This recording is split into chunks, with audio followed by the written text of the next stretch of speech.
let's get into it. So we're here for the printers webinar. I'm calling it the printers webinar. That's probably not the exact name, but we have some very accomplished experts that we hope that we're going to give you about 45 minutes of very interesting, in-depth perspectives on the industry. You know, we've all been in this for a while. I will introduce myself and admit that I am probably the newbie to this industry. I've only been in a print-related industry since 2017. I'll admit before 2017, I spent the previous 26 years in wholesale distribution and e-commerce. Found myself coming into a marketing and digital marketing company out of necessity. I sold CDs and DVDs online, and I don't know that anybody in our audience has bought one of those probably in a few years, which you have. Well, thank you. A little too not late. Recently, not recently. Okay. Well, there was a time some years ago where almost everyone bought them every day, and it was a great business. So I had to re-career myself about 6 years ago. And I found myself here. I was always into technology, but I am the CEO and co-founder of Direct Mail 2.0. We are a marketing platform to lift the results of direct mail. We usually lift the results of direct mail by 25 to 50%. We've been doing this now for over 6 years, 40,000 campaigns. We're coming up on almost 1 billion pieces of mail lifted as a result. So we're not the new kid on the block anymore. So that's my backstory. I'm going to turn it over to Eric to give his little commercial, and then he will pass the torch and we'll get going. Yeah, so I'm Eric Vessels, president and CEO of What They Think. So What They Think is our official about is something about the global printing industry's leading source of information, and it is basically a go-to source. And I also career transitioned, but I've been in the industry. I do want to make an apology because I'm on a printing industry expert panel. I don't consider myself a printing industry expert. I think I'm what we used to call in the military a JAFO, just another blank observer. But I've been in the industry for a couple of decades, and I have been observing and leading the growth of What They Think as a media source for the industry. Transitioned over from, I was actually in the paint and coatings world for a while, but since the year 2000, I've been involved with What They Think. So I'm happy to be here to represent what we do at What They Think and what we know. Yeah, it's going to be a good panel. I don't know who I'm passing it to. Joanne, I'm passing it to Joanne. All right, thanks, Eric. So I am Joanne Gore, and I am the president of Joanne Gore Communications. We're a full-service B2B marketing agency that services the print industry. We help companies stretch their marketing dollars and generate awareness, engagement, and growth. We'll pinpoint your quickest time to money. We'll help you attract a new generation of business, and really we'll help you figure out who you help, how you help, and why it matters.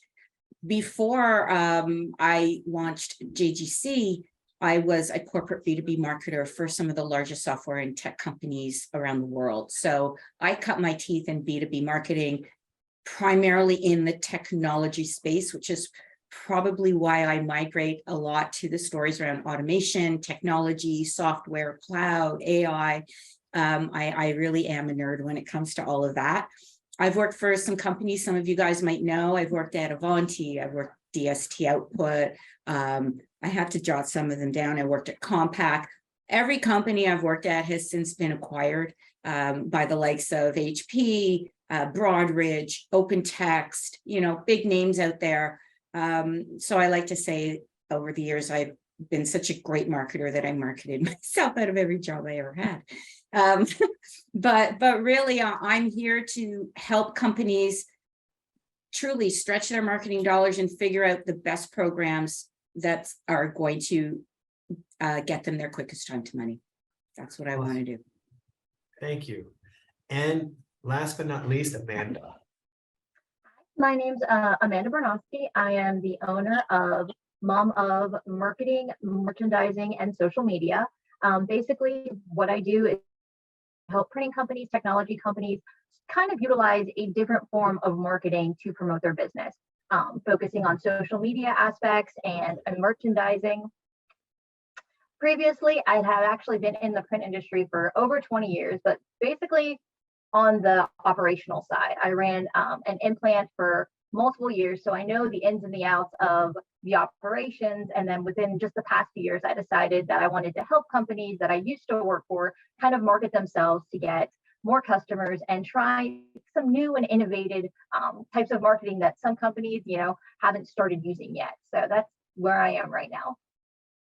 Excellent. Thank you for that. So what we're going to do now, and I wanted to let everyone know, I would like this to be as interactive as possible. There is a Q&A feature. So if you have a question or it's for a specific person on the panel, please put it in the Q&A section as opposed to the chat, because there's a lot of comments and things in there, and I may miss the question. So if you want something actually brought up live, we can do that. Please put it in the Q&A. So the first thing I'm going to do is I'm going to take sort of a very high level question, and I'm going to have each person answer it based on their experience first. And because we all have different tangents into the print industry, we all have a different viewpoint on what the answers to this question will be. And that's why I want to hear it from each of you. And the first question is, what do you find are the biggest challenges print companies are having right now in today's market? Not years ago, not coming up in the future, but what are you hearing right now from multiple connections, clients, interviewees, whatever, are the biggest challenges they're having right now? So Eric, why don't we start with you on that? Yeah, I think the biggest one that I'm hearing, and it's been pervasive through COVID and continues to be a little bit persistent, is labor and just talent and training issues or finding people, keeping people in the industry. First of all, how do you locate them, and then how do you keep labor? I think the COVID part of that constriction is lightening up quite a bit, but it still seems to be a remnant. So I see a lot of printers that I talk to in shops, they just struggle with the people aspect of it. I think a lot of places have the technology dialed in. They've got a lot of the equipment dialed in, the sales, marketing, maybe a little bit, not so much. But they really struggle with the people side of it. And I think it's going to be an ongoing issue, something that the industry, I think, is going to continue to face. And there's really no one answer. I guess we could probably explore the answer, but it would be good. We'll go deeper into that. Amanda, how about you? What are you hearing is the biggest challenge? I would say, and especially with the clients that I work with, budget restrictions right now. It seems like with the inflation, with the paper shortage, with everything, people are having a really hard time with their budgets, not only not having enough, money that maybe they've had for previous years, pre-COVID, but, knowing what to do with those dollars that they do have and spending them wisely. I've seen so many different instances where, someone throws all their money into the technology portion of it, and it's awesome. They have all the equipment, but yet they don't have anybody to run that equipment because they don't have the labor. Or they're throwing all their money into sales, but then they don't have the equipment and technology to back it up. So I would definitely say that, having those budget issues right now seems to be, especially with the clients I deal with, is, what they're struggling with right now. Fantastic. And Joanne? I'm going to piggyback on what Amanda said and take it up just one level higher. I think overall, they're just overwhelmed. There are so many choices that they need to make. They know what they need to do, but I think in many cases, they just don't know where to begin. Is it in the equipment? Is it in the software? Is it in the people? Is it in the paper? Should they get into new vertical markets? I can't even tell you how many companies I speak to who still don't even have a CRM. So we're talking like bottom of the barrel elements that you must have, in my opinion, that are still not out there. And they know that. They know they don't have a CRM. They know they need some sort of, marketing automation, or they need to be able to measure more efficiently, and they need to eat their own pudding. They just don't know what to do first. They don't know what to do next. And then, of course, then they have to figure out, and it's already late. So that's what I'm saying. Yeah, and for, we have hundreds of print clients too, and I echo the same thing. If or when we will lose a partner that resells our product every single time, it's not your solution, it's not your software, it's the fact I don't have anybody to actually do it. So there is a hole in the labor market, and people say, well, you just keep offering more money and someone will take the job. Well, that may be true, but here's the problem. Even if they do, now you've probably wrecked the profitability of your company. If you just pay anybody anything, well, I don't know that that's a smart decision either, because that could set you back. There's already a question where someone says, why do you think the labor shortage has become so prominent in COVID? Well, one, I think that the situation has not been completely absent before COVID, but it was definitely exacerbated after. Inflation drove the labor prices up. We all know this business is not high margin, it's low margin. So there's very little room to pad those offers to something that's going to attract somebody from another more lucrative job. So that would be my answer to that. And moving right along do any of you have any specific suggestions how to close the labor gap or fill the labor shortage? And we'll go in reverse order. Joanne, we'll start with you on this. Oh, good. I'm glad, because I don't know if I could have kept my mouth shut through all that. It looked like you were chomping at the bit there, so I got it. I mean, I've been saying this long since before the pandemic, but we have to stop selling print in the print industry as the print industry, because unfortunately it has this sort of tarnished brand, that it's dated and old fashioned and it's dead. And oh my God, if I have to hear that again, I might just kill somebody. No kidding. But I just feel we need to do what it takes to make print sexy, to make print hot, to make people want to say, how did they do that? I want to be involved in that. I mean, there are so many areas within print that aren't just the manufacturing side. There is the whole business side. There's the financial side. There's the legal side. There's, oh my God, just the whole data and analytics and software and development. So just because it's the print industry does not mean it's exclusive to manufacturing something on some type of substrate. I'm not even going to say ink on paper anymore, because we all know that it's gone so beyond that.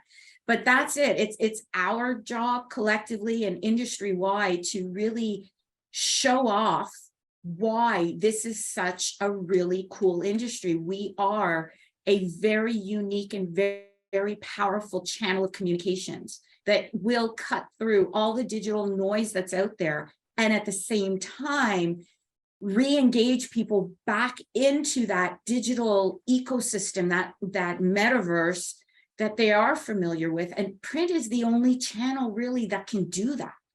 You know, QR codes wouldn't exist without print. So think when you start to wrap your head around that value chain, it becomes a completely different conversation. So I'll shut up now and let everybody else. No, that's a great point. And Eric, do you have any suggestions to address the labor shortage? I agree with Joanne's point, but it's very hard to, if you're printing menus or business cards or letterhead, to portray that in a new, disruptive, sexy way. But how do you attract labor to come into this industry? So I'm gonna back up and get a little more macro, and I think the first thing that you need to do is take a look at yourself, right? Like, have you built an attractive culture someplace that people want to plug into and work, right? I've got like this philosophy that I call like vibe and tribe. Like, find the people that have your vibe, right? That kind of vibrate on the same frequency, that like you meet for the first time, you're like, oh, hey, do I know you? Right? Those are the kinds of people to bring in, and then create that tribe around that where you're valuing those people, right? If you plug people in on that level, you're not going to really worry as much about losing people. But if you just continue to just do the grind and just have this, a sausage factory of like pay people more and bring them in, it doesn't matter. You're right, Brad, 100%. It doesn't matter what you pay somebody. if you don't have that culture of acceptance and of recognition and empowerment, all those things. So it's a more of a macro thing relative to, and this is just leadership, right?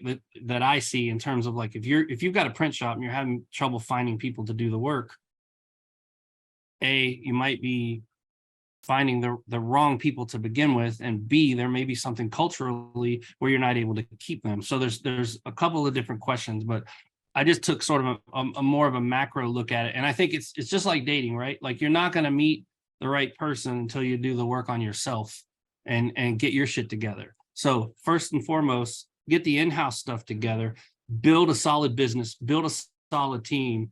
And then, man, people will want to be there. And then that's kind of what we try to do at What They Think. That's brilliant. Yes. And so we got 2 great bullet points. Amanda's going to add the 3rd bullet point. I'll summarize it because I think this is a key point for this webinar that should be worth the value admission right here. So go ahead. Words of wisdom, Amanda. Okay, so I'm going to take this and just kind of piggyback off of what Eric said, and especially being in operations, I ran into labor shortages and trying to figure out how, you still have to keep those presses running, you still have to keep, business going. And the one thing that I found that worked the best was to work to kind of get out of that traditional mindset that, okay, first shift has to come in 9 to 5, second shift has to come in 2 to 4. I worked with my team and we all sat down and we had 10 positions filled that should have been 15. And we talked about, okay, what would work best for you guys? How can we create a schedule here that is going to optimize what you can do for us? And, just getting their input. And it was very non-traditional by the time we finished it. And, we changed it. We would have a review every 3 months or every 6 months to see, well, what has changed with your schedule? What has changed with it? Have we brought new people in? How do we accommodate for that? But it's really cultivating those different schedules and different ways for the employee to work. It doesn't have to be that traditional, okay, I tell you first shift, you have to be here at 9 o'clock. When you actually work with your employees, especially if you're having a hard time getting new ones, then you really need to appreciate, the ones that you have and work with them and treat them more like, this is not just you coming in, do your job, go home. Cultivating that idea that, we are, like he said, a tribe. We care about what you think your schedules. And I was able to get almost 6 months of work out of 10 people that I should have had 15 people for. And like I said, just giving them that respect of, here, we're going to work with your schedule. You don't have to work with ours. Was it benefit for them and for the company? I just want to pile on that. That's brilliant. I mean, and I would just echo that, like what came to me while you were speaking, Amanda, was I think a collaborative work environment will beat a hierarchical work environment every day of the week. Yeah, 100%. And just to kind of, boil these down into bullet points that people can package up and take away, this vibe and tribe or cultural sort of thing. And I also think it's brilliant, Joanne's sort of, I don't want to say rebranding of the print industry, but there has to be a new label of it. It's very hard to take an old industry and put a sexy shine on it. Everybody's looking for the bright, shiny new object in the room, but being that it's probably one of the oldest continuous businesses in the history of the world, well, there's some that I won't discuss, but printing's been around for 600, 700 years now. That is a very old industry, by the way. I mean, I was thinking of masonry and construction, but that's where I wanted to go. But the point being is, you have to be able to take these old industries and apply new management concepts, new cultural concepts, new working environment concepts. They can be applied. It's the owners of these businesses who have to get out of that older mindset and come to terms with what the world is like today. Yes, your business may be a legacy business that's gone hand to hand for 5 generations, but listen, man, it's adapt or die, so you must come up and re-educate yourself into what is acceptable now. In the 50s, people yelling at employees and docking them for 2 minutes late and all this other stuff, that's over. You're not going to have any employees if that's how you run your business. So especially people in an industry that is not quite as sexy as some of the others. So we have to go the extra mile. You know, we Exactly. can't just try to keep up with these other sexy businesses. We have to actually have a better culture because we are lacking in that bright, shiny new object sort of industry. So So there was a question that I saw that came in. Why did COVID affect it? And I was going to chime in on that real quick. I think like what you saw in the Great Resignation and the dynamic of COVID is COVID caused a lot of places to shut down. So people, you know, were forced to some people were forced to sit around because they didn't have the work. And I think while they sat around, it occurred to them, why am I doing this? Like, why am I working in this way? Why am I in this environment, in this culture? And I think that's what caused the Great Resignation. And so now, like the people that are working in a lot of these positions are starting to have the power, and it's flipped. So it's relevant. The answer to that question and the question itself prompts like our whole conversation, right? That was the kind of the COVID effect and the whole Great Resignation. I think it's because the workforce is just like, why? And a lot of them couldn't come up with a really good answer. So it's incumbent upon employers and people that are running businesses to answer that question for them and create that really great culture. it's true. I mean, I'm an old school guy, and even the work from home sort of mentality has been difficult for me to overcome in a lot of cases. But again, we all have to adapt. All right, being that we're about halfway through the content part, I'm going to move us along to investments. All right, so we'll start with this, and I'll let Amanda take the first one. What investments do you think printers should be making to improve their business and increase their revenue? If they were going to make one investment this year, what would you say that investment would be? Okay, so as I've said before, you know, coming back from an operational side, I know I see it a little bit different than you guys do, as in what I would think an investment would be. And for me, it would definitely be automation within your production. Using different technologies and different software to automate your process makes things go so much smoother and so much faster and so much more efficient, where you can reduce your labor, you can reduce the time that people need to be there. Having something like that can change the dynamic of how things operate in a shop. I've seen places that have absolutely no system automation whatsoever. Everything's done manually, versus the same size company with the same type of equipment who has automation doing almost 10, 20, 30 times more production because they have something like that within their facility. And it works all the way up from sales down to finishing to getting that piece out the door. So that would be my one investment suggestion, would be an automation software. Fantastic. Eric, what would you say in terms of investment, immediate investment? So I'm going to answer it a couple of different ways. Automation was on my list, so check. I don't have to mention that. Automation is definitely needs to be on everyone's radar because of the labor issues that we talked about before, right? I would say also like any kind of margin increasing things like embellishment, or maybe you already have the capability to do embellishment, but maybe you need additional training or any kind of investment around leveraging the equipment you have or getting additional equipment that can add margin and add value to the work that you're maybe already doing, or maybe sell different creative things to people. I think that would be my suggestion. The second way that I was going to answer the question is to reference some of the work that's coming out of our printing outlook survey at What They Think, and into what actually people are looking to invest in. And the top one is finishing, right? So finishing equipment is at the top of the list in what printers are expecting to invest in. So that's probably needs to be on the radar. There's also a continued and increased interest in production inkjet presses. Toner presses aren't very far behind, but digital investments, digital embellishments, finishing equipment, automation, and I'm getting ready to go to the Kugler Innovation Days, where they're going to demonstrate how print engines and automation and finishing all work together. So it's going to be a wonderful place to sort of see that happening. But those seem like the areas that should be on every printer's radar in terms of investments. Good. Joanne, did you have an opinion here? So the toughest thing about going last is reading the fact that everybody has said what I want to say, but This is why I switch it up, so everybody I gets. know. But I will add, because there were a couple that I did jot down. Everything that Amanda and Eric said, 100% bang on. Automation, having some problems there. Yeah.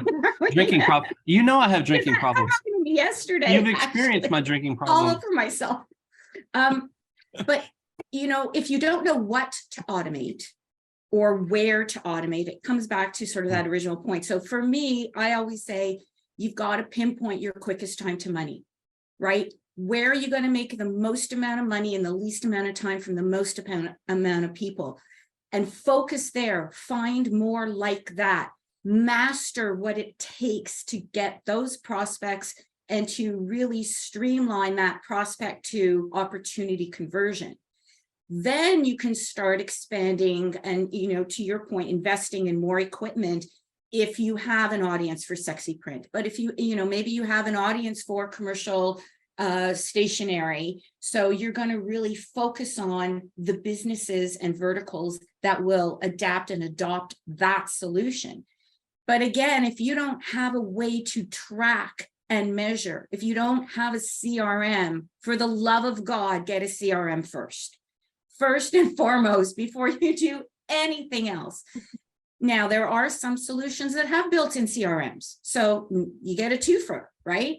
But you've got to be able to track. If you cannot track, you cannot automate. If you cannot automate, you cannot grow. You cannot deal with everything that is coming at you, and you will continue to be overwhelmed. So Alex added something, Brad, really awesome in the comments. I don't know if you saw it. I saw it. After our whole conversation, invest in people. That's an obvious Yeah. point to invest in. Yeah. You know, I'm a big believer in low-hanging fruit. What is the biggest bang from the buck? What can you do that will give you the most immediate return on whatever you spend? Now, that being said, I wanted to delve in this because I'm curious. With rising interest rates and inflation, and we've all mentioned software and equipment investing. Is that becoming less and less a viable option with interest rates and lease rates going high? Are printers going to have a problem at the banks and the leasing companies for this? Or is this not a problem? I have no idea. I know nothing about this world.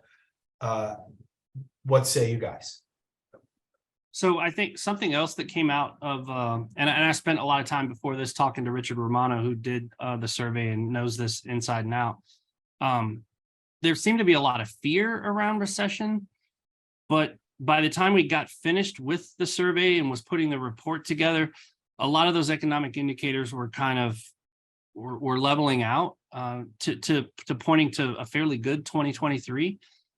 So, I mean, I would say, at least from what the printers are telling us from being surveyed and going into the printing outlook report that we did, that a lot of those recession woes are maybe just, there's fear there, I think.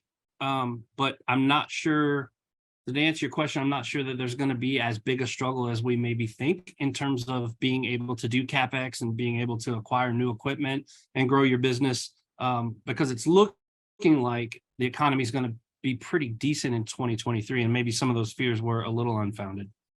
That's true, unless you listen to the financial traits that I listened to yesterday, and the producer price index went up almost double what it was predicting. So there's hence the stock market crashed yesterday, but we'll see. It's too soon to worry about that.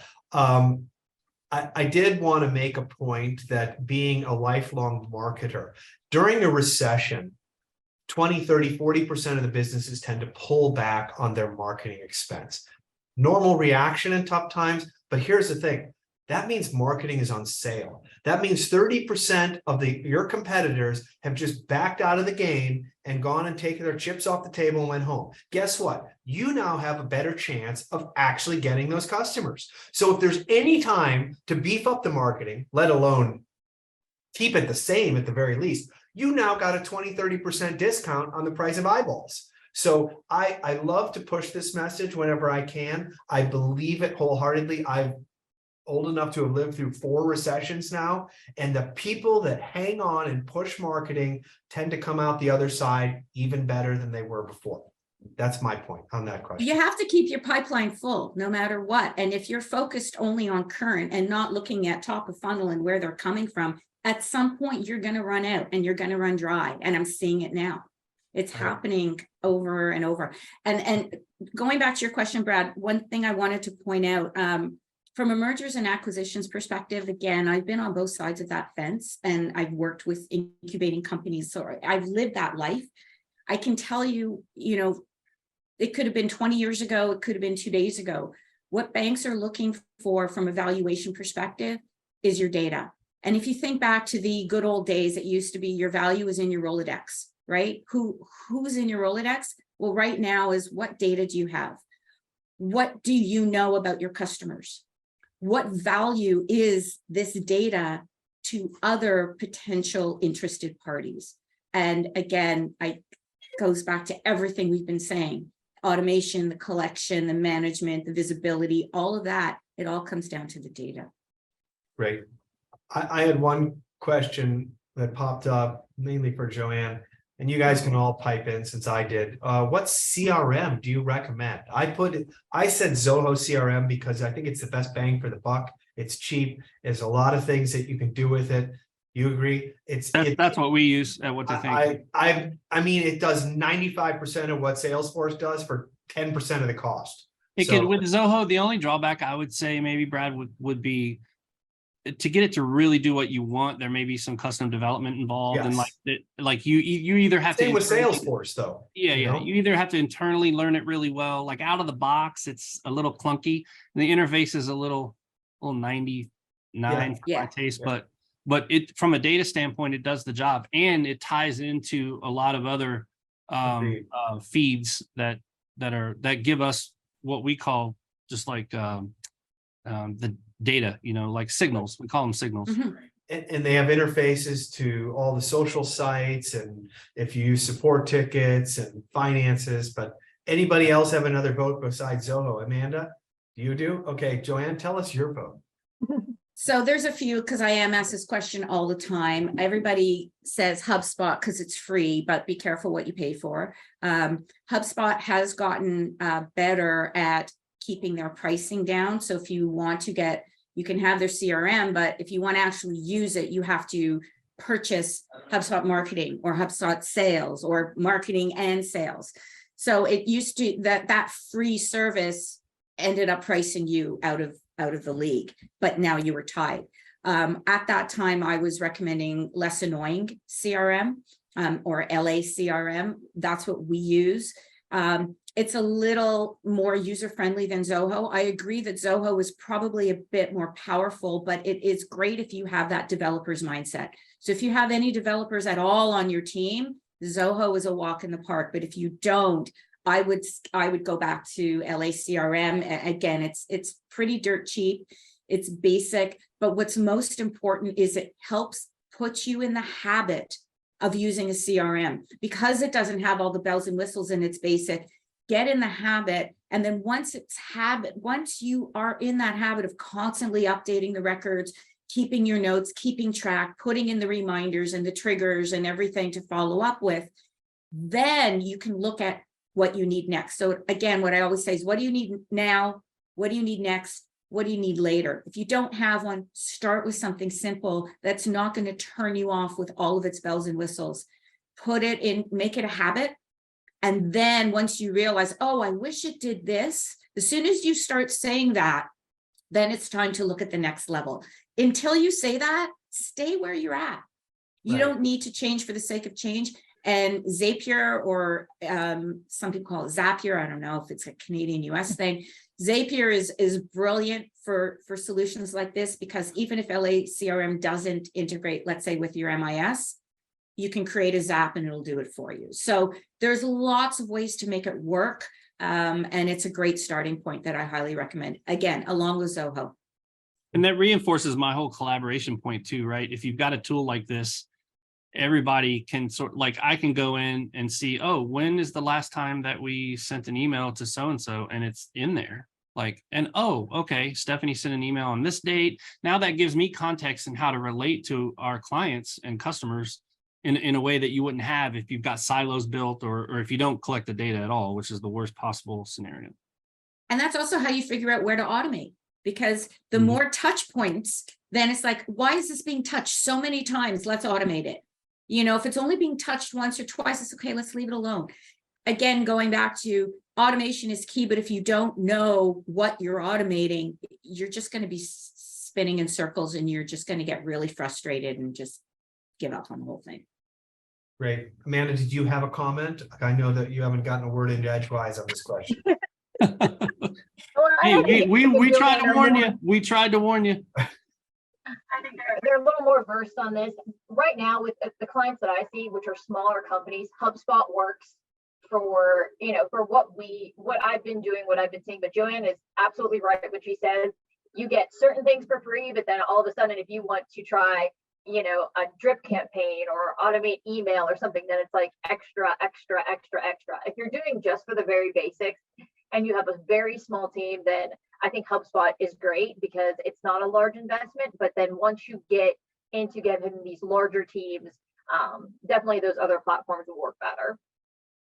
So Great. Amanda's like my grandfather, doesn't speak very often, but you better listen. She's got the pearls here. I mean, that's what I love about these panels is there's actually some great little truth bombs even in the chat there. So again, it's about a collaborative minds sharing what they know and everybody wins, you know. All right, we're going to transition into marketing with the 7 minutes we've got left here. And we'll go right to it. How many questions have we gotten through, Brad? 4. Okay, we had an over Hey, under of 5, What did we right? say? We Yeah, did. I was 5 on the thinking over 6. under. I was thinking 6. We're really lucky to get through one more, you know. We had, just for everybody watching, we had 10 questions. I don't know if you Yeah, said there it. were a few questions that got interjected, so those count too, right? Okay, yeah, true. Uh-huh. All right. So this one we'll hopefully people can keep their stuff short. What marketing tactics do you feel drive most of the success for printers these days? And the next question is going to be, what can they do to differentiate themselves or basically accelerate the drive for new customers? So why don't we combine these and everybody gives a minute or two about what do you think they're doing now and what can they do to improve their own marketing? All right, Amanda's going first this time. Okay, so I definitely think that omni-channel campaigns for printers work the best. I mean, it's print, people need to see it and touch it, and then you need to be reminded on a digital, you know, platform about what you're seeing and what you're touching. You need to kind of pull all those together with either, you know, an email marketing campaign or social media campaign with, you know, a direct mail piece or, you know, something that's going to be a printed material. What they can do to kind of differentiate themselves now is, for one, stop selling on your marketing and start teaching. That's the one big thing that I preach to all of my clients is when you start teaching them, especially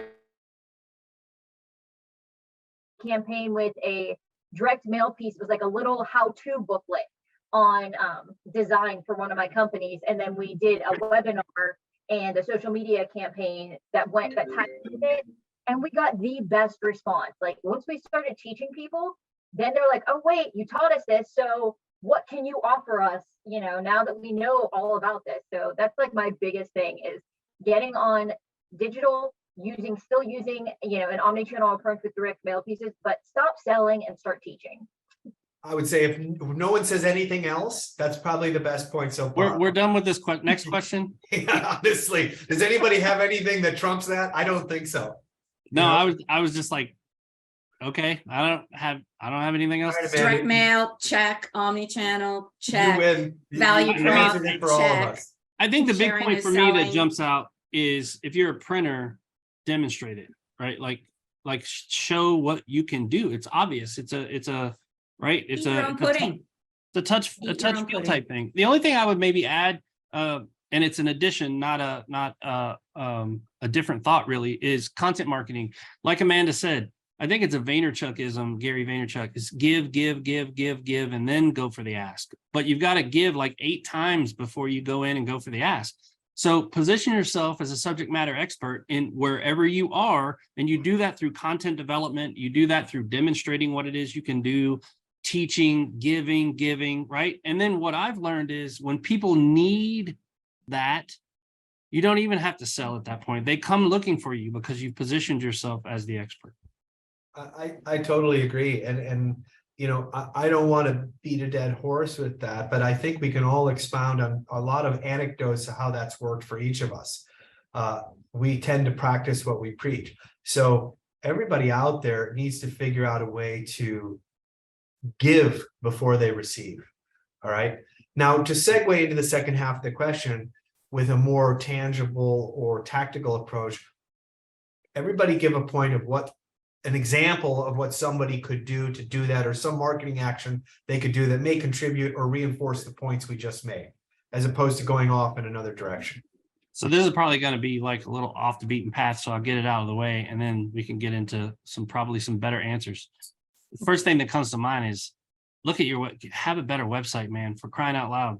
It drives me crazy to know when I go see a printer and then I go to look at their website, and those two things don't match. It should very much be just better, like easier, like not outdated. Like invest in that, because a lot of people are going to find out about you. Maybe I'll find out about you on LinkedIn or whatever, but I'm going to eventually go through that portal that is your website, and I need to find everything that I need to find there, and it needs to put you in the best light. It needs to just work.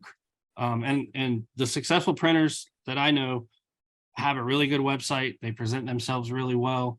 And then even going farther than that, they've enabled it to take, all of their ordering and all that for their current customers is just really easy through that. And there's tools to do it.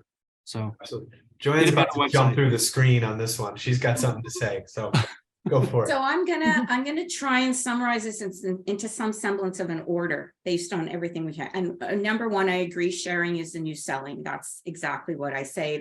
It makes total sense.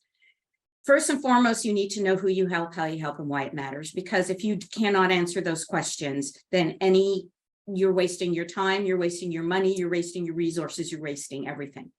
If you don't know that, then how will the people who get to your website know if you are the solution for them? You've got less than 5 seconds to convince somebody who lands on your homepage that they are the right person for you. And that only comes when you know what that right person looks like.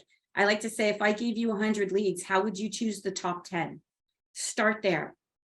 Once you have that and you have your messaging playbook, which is, basically what Eric is talking about, you can take that cohesive messaging and apply it across all of your content, across all of the channels. You can, you're creating an ebook, for example, a sharing tool.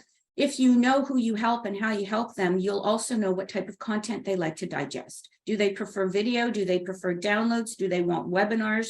Do they want ebooks? Do they want carousels? Where are they hanging out? Which channels are they on? Again, you can't answer those questions if you can't answer who you help. Then when they're on your website, you need to be able to grab their information. So do you have the ability to capture that information? Are you putting forms? Are you putting the lead magnets on your site? Once you've captured that information, where is it going? That brings us back to the CRM question. That brings us back to the automation question and e-commerce and web to print and everything else. Direct mail. Now they're on your website and they left. Well, there's software out there that can track who visited your website. Now we know who's there. Let's send them an email. Let's send them a retargeting ad on LinkedIn or AdWords or Facebook, because we know where they are. Now we're hitting them with the same message from the playbook on different channels, in different formats, at different times. And after they've seen it 10 times, at least, maybe closer to 15 now, only then will they say, oh crap, I think I've seen something from these guys before. You're sick and tired of seeing it. You need to hit them over the head at least 15 times before they'll even remember that they've seen your brand. Then you can really start that engagement process. So there you go. I think I went over, but I tried to speak as fast. It's all right. It's all right. Now I would be remiss if we stopped without throwing this question in, because I believe that it's relevant. We've all seen and heard about ChatGPT and the coming revolution of AI and machine learning and all this. Well, I believe this is going to impact every aspect of our daily lives within the next 3 to 5 years. All right. Anybody in business, anybody however they live their life, this will touch your life if it's not already. What advice or suggestions do you guys have for print industry owners, marketers, how to embrace this technology? What should they be doing now as far as this technology comes, so they don't get left behind? Embrace it. Learn. Embrace it. Learn it. Figure it. Give me some Figure it out. examples. Eric, how do you recommend a guy who's run a print shop for 30 years and he's in his mid-50s, he embraces this? What does he do? Well, I mean, if he's not wired to learn new things, then find someone there that is, right? Like find maybe it's a younger person or another partner that's kind of more techie or whatever. And it's always good to have that person that can kind of translate these things into layman's terms. I have that in my partner, Adam DeWitt's. We've worked together for 15 years and he's a programmer, techie guy, RIT. I can say, well, explain it to me like I'm 7, and like he can do that, right? So maybe that's the answer. But what I would say is, here's the thing: with all of this AI, machine learning, I mean, it's affecting a lot, and we cover this extensively on What They Think, right? Machine learning around presses, kind of telling you that they're going to break down because they're taking in all of this data, and it's, hey, this belt, this whatever's about to go, you need to do some maintenance or whatever. Smart factory, industry 4.0, all that stuff. We're at iPhone version 1 of this stuff, right? Very, very, very, very early. So if you imagine to yourself what the first iPhone was, and I think I have one in a drawer, versus what your phone now does, that's the level that we're going to be in a decade or less, like you said. So, for me, it's just like, there's always a fear thing that crops up. In any new technology, it's just like, oh, it's going to eliminate this job and it's going to get rid of this thing and blah, blah, blah. Ignore all that. Learn as much as you can, figure out, but also I don't think it is going to take away jobs. I think it's going to be a tool that we figure out how to use, and there's still going to need to be people involved. So I think learn. And if you can't do it yourself, have someone on your team that can learn, so that's a strategic advantage for you, instead of, or else you'll and how many printers have we seen over the last decade that have been left behind by something? Yeah. I mean, there's people that I'll go back to. I have a real big gearhead guy who's been telling me for a decade, one of my closest friends for 30 years, electric cars are a fad. 5 years they'll be gone. I'm like, dude, wake up and smell the coffee. It ain't going away. And for anybody that thinks, ChatGPT is good for, I don't know, producing top 10 lists. No. This is not evolutionary technology. This is revolutionary technology. This is something that if you feel that it's not living up to the hype, it is. And you really need to get on the bandwagon and at least get yourself educated. Well, and in the same sense, I think, Brad, like electric cars also aren't perfect. No. Right, no. like there's an entire energy infrastructure, and a lot of it's powered by coal, and there's all kinds of things to learn as we adopt a new technology, and that's going to be no different than what we're seeing with ChatGPT and AI, and we're learning right away, right, very quickly, that ChatGPT and AI content generating, at least, isn't perfect. I mean, there's just story after story after story of it not being perfect. Yeah. I agree. Amanda, I'd like to get you in to make a comment here, and then I'm sure Joanne has something she'd like to add to this. Yeah, and I actually deal with this now because one of my clients is a part of all of the MI and machine management right now. And the way that they do it, it's more, like you said, it's not there to take away jobs. It's not there to eliminate positions. But what they have been using the tool and what they've been advertising the tool for is more to just make what you're doing more efficient, make your machines work better for you, make your process work better for you. And, it does, for them, getting people to learn it is the most difficult part, because so many people are set in their ways. So many people have done it for 20 plus years this way, and they don't want to embrace the technology that's going to help them improve their production. So I agree with what Eric said. Find somebody on your team who, who is ready to learn, who wants to learn, who wants to help, make your processes better, make your production better, and, embrace this changing technology, because we see it everywhere. And then another thing is to partner with a good company, that is introducing it. I've learned that if you find some of those startup companies that, are producing this type of technology, team up with them. They are like a vast vault of knowledge, and they are so willing to share and so willing to help. And even if doesn't become a sales partnership where you're buying something off of them, they, just getting the exposure to different companies, I found that they're so willing to help you along the way and show you the caveats. And then, you can decide, is this something for your company, or, maybe you still want to stay with the old school way. So that's what I would do. Agreed. Joanne, comments? So from a technology displacement perspective, I was fortunate enough to start my technology career for a company that made it possible to send a fax from your computer. Prior to that, you had to use a fax machine. I started my career, there was no such thing as email. And then suddenly there was email. So I've lived through many displacements. I remember when Word first launched, and a lot of people, suddenly the admins, or, back then they were still called secretaries, were producing the company newsletters. And they were like, okay, now with Word, we can produce these newsletters. And all the graphic designers were up in arms, like, oh no, it's going to be 20 fonts and it's ugly. And, just because it's Word doesn't mean you suddenly can design a newsletter. This is what we're facing now. Everyone is just dipping their toes in it, trying to figure out what it does, what can it take off your plate. From an automation perspective, I love what you said, Amanda. It's going to help streamline a lot of those day-to-day processes so that you have another form of automation that you can, delve into, again, once you know where that automation needs to occur. Using ChatGPT to me is awesome, but it doesn't understand human emotion. It doesn't understand intention. So you have to, a good writer will take that ChatGPT and elevate it to make it a great piece of content that your target market wants to download.